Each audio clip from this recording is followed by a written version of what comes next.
Artis sekaligus presenter ternama Ruben Onsu kembali dikabarkan masuk rumah sakit karena kesehatannya menurun.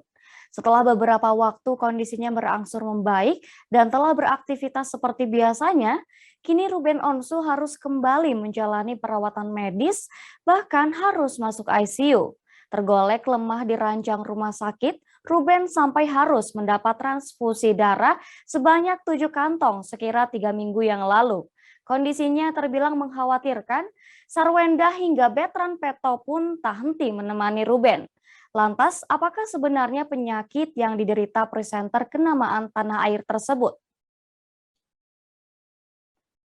Diberitakan sebelumnya, kondisi kesehatan Ruben Onsu ternyata menderita sakit parah di bagian otaknya.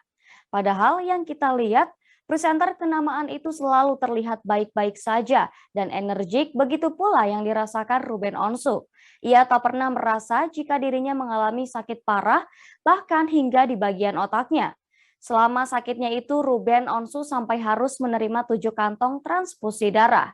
Ditambah lagi, kadar hemoglobin ayah Betran Peto itu sangat turun drastis, yakni mencapai 4 gram darah.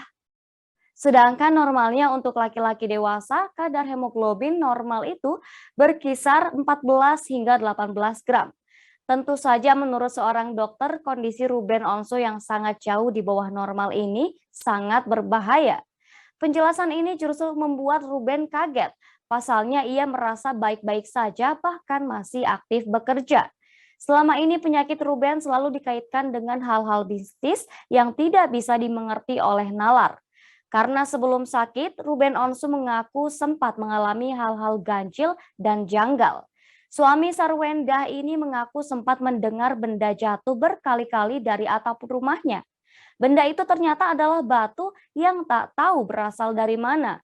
Tak hanya itu, saat buang air kecil di tengah malam, Ruben Onsu sempat mengeluarkan darah hingga 2 kali. Mengenai hal tersebut, seorang ahli firasat Wirang pun buka suara. Ia menyebut sakitnya Ruben Onsu kali ini tidak ada kaitannya dengan teror mistis. Meski begitu, saat mencoba menerawang, Wirang mengaku tidak mampu mengucapkannya. Diakui Wirang ia memang merasakan firasat tak baik soal kondisi Ruben Onsu. Namun berbeda dengan pernyataan Dr. Dani Linata yang mengungkapkan penyakit yang diderita oleh 3 ayah ini. Hal itu tampak dalam unggahan di akun Instagram Lambe Gosip pada Selasa 28 Juni 2022. Menurutnya penyakit Ruben Onsu disebabkan oleh darah yang mengumpul di tempat yang tak semestinya. Gejalanya pun berbeda-beda tergantung di mana kumpulan darah tersebut berada. Biasanya menimbulkan berbagai penyakit tergantung darah itu sendiri.